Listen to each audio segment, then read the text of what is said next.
really good. You gotta try it. They are authentic. Don't believe everything on the internet. They're funny. It's beside the road, not a cigarette. They're witty. They're smart. I was taught to look at the whole body as literally a canvas. There's something very Zen-like about this nature of this art.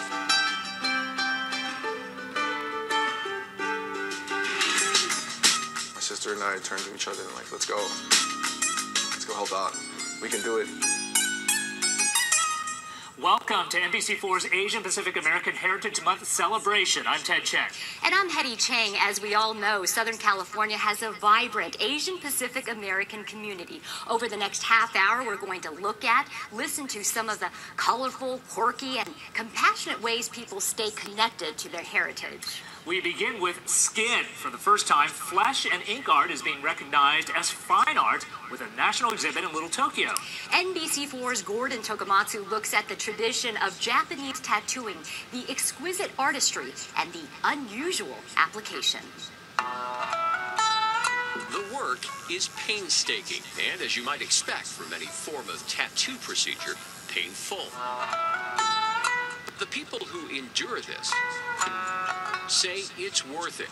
Every colorful square inch. Taka has a real gentle touch. This is traditional Japanese tattoo art. The craftsman, a man nicknamed L.A. Horitaka, carefully inserts green ink beneath Paul Norline's skin.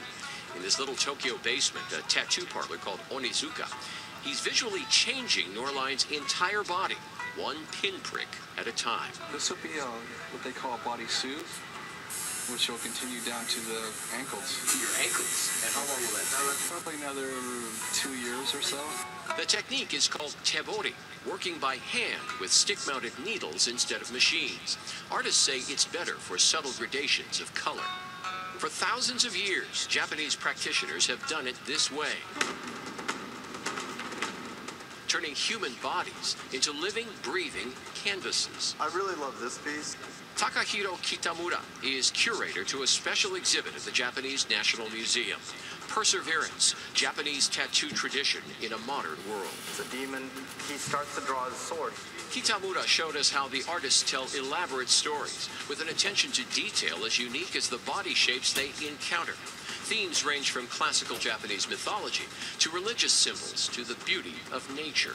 Practitioners often spent years working under masters. Then they must develop special relationships with their clients. These types of tattoos aren't done overnight.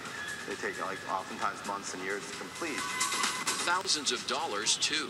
The commitment is lifelong, like much in the culture from which it sprang. Art is long and life is brief. Well, this particular form of art really turns that on its head. It only exists as long as its wearer is alive. And there's something very deeply Japanese about that sensibility.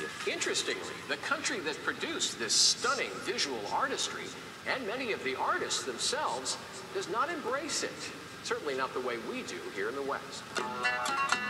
Ironically, tattoos are heavily stigmatized in Japan, often associated with organized crime there. You can even be fined for showing such designs in some public places. Over there in Japan, it's kind of like sometimes I feel like I'm doing illegal things. But here, the people call us artists. But it's that shadowy aspect of this world that sometimes attracts its aficionados. Been tattooing for 20 years, so I don't know. It's like my life. To underscore the artistry, Kitamura hung these kites near the museum's ceiling. At a distance, elaborate graphic designs appear to be printed on them. But look closer, you realize they're photos of tattoos on skin. These tattooers are not trying to fill every inch with ink. There's always space, there's always a kind of quietness to the work. It never feels overdone.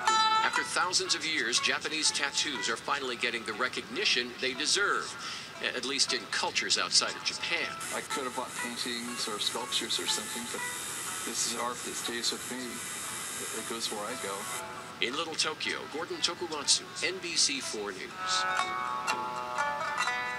The name of the exhibit, Perseverance, comes from the Japanese word gammon, meaning enduring with dignity. The museum president says it is a fitting tribute to the person getting tattooed, the artist, and the art. Perseverance runs until mid-September at the Japanese American National Museum.